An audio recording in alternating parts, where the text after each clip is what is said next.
त्यानंतर छत्रपती संभाजीनगर आणि अहिल्यानगर हे दोन जिल्हे असे आहेत जिथे 75%पेक्षा जास्त नुकसान आहे। आणि लातूर, धाराशिव, नांदेड, बीड, हिंगोली आणि सोलापूर हे असे जिल्हे आहेत जिथे 80%पासून 100%पर्यंत नुकसान आहे। त्यामुळे या जिल्ह्यांना सर्वाधिक मदत मिळेल। अशा म्हणजे जेवढं जिथे नुकसान झालेलं आहे त्यानुसार ती मदत मिळेल।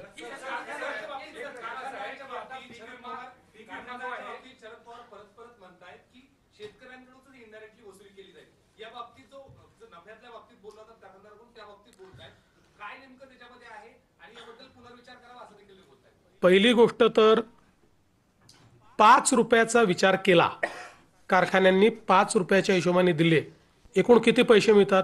50 कोटी रुपये। आमचं पॅकेज आहे 31,000 कोटी रुपयाचं। त्यामुळे केवळ त्या कारखान्यांना जाणीव असावी एवढ्यापुरतं आम्ही त्यांना ही विनंती केली आहे। आता आपल्याला कल्पना आहे की FRP कॅल्क्युलेट करण्याची एक पद्धत आहे। शेतकऱ्यांना काय मिळते? FRP मिळते। ती FRP कॅल्क्युलेट करण्याची पद्धत आहे। त्या पद्धतीने जी FRP कॅल्क्युलेट होईल ती शेतकऱ्यांना द्यावीच लागेल। त्याच्यातनं एकही पैसा कट करता येणार नाही। त्याच्या व्यतिरिक्तही पैसे त्यांना द्यायचे आहेत। त्याच्यामुळे अर्थातच नफ्यात नाही पैसे द्यायचे आहेत।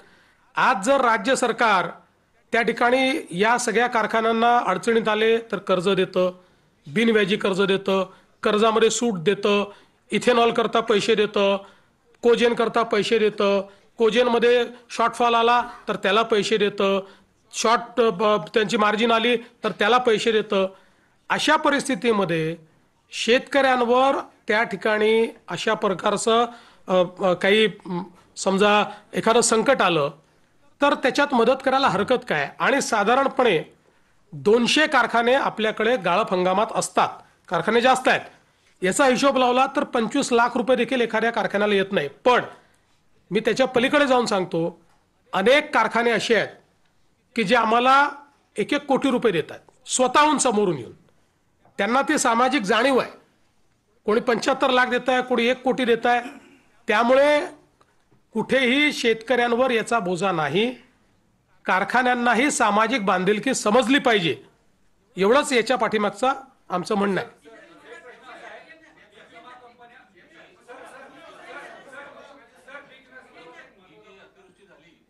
हे चालू की तुम्हाला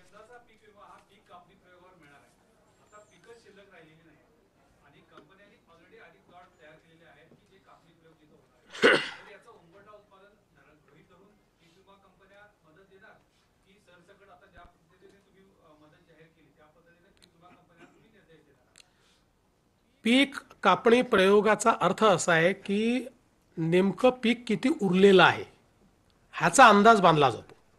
म्हणजे पिकाचं नुकसान किती झालेलं आहे।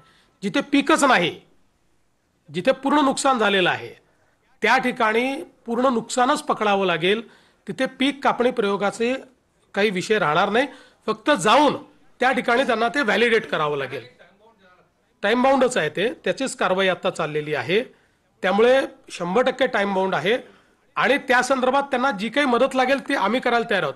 दुसरं तुम्ही जे म्हणालात आम्ही पीक कापणी प्रयोगावर परत का आलो, यापूर्वी आम्ही काही ट्रिगर दिले होते।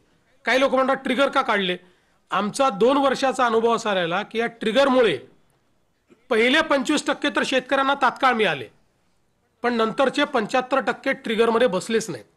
त्यामुळे शेतकऱ्यांचं नुकसान झालं आणि म्हणून आम्ही म्हटलं ही पद्धत नको, जुनी पद्धत बरोबर आहे। कारण पीक कापणी प्रयोगामुळे 100% पैसे मिळतात आणि म्हणून आम्ही त्या पद्धतीकडे परत गेलेलो आहोत आणि त्या पद्धतीने विमा आम्ही देतो आहोत।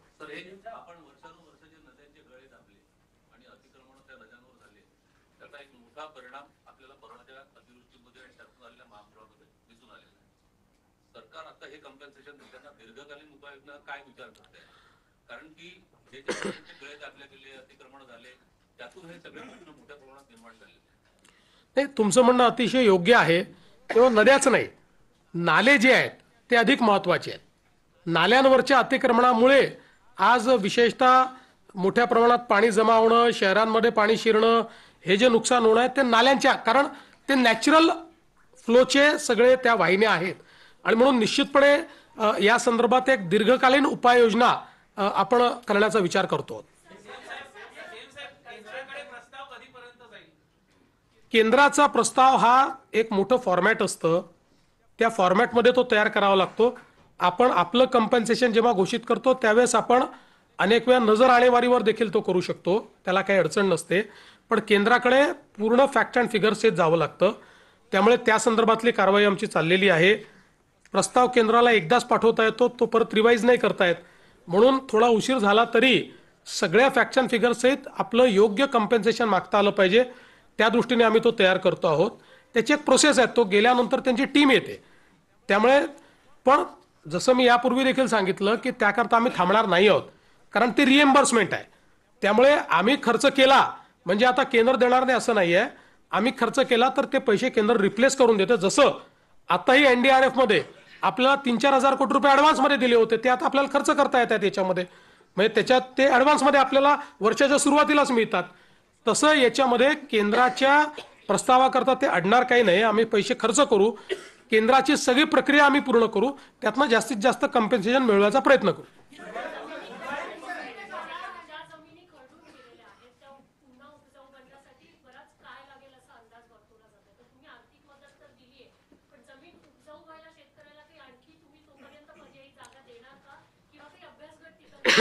नाही, याची आवश्यकता नाही आहे. जेव्हा जमीन खरडून जाते त्यावेळी आपण त्या ठिकाणी दुसरीकडनं माती आणतो, सॉईल आणतो.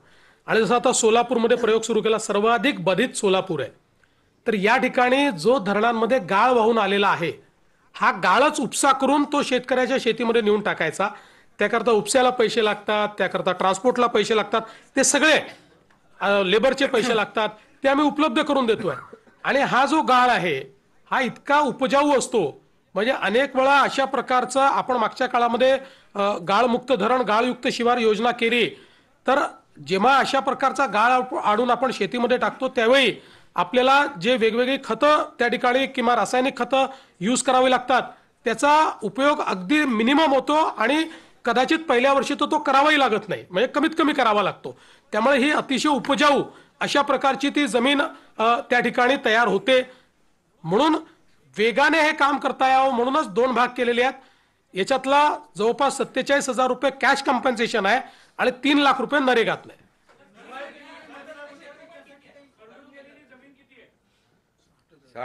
60,000 हेक्टर आहे.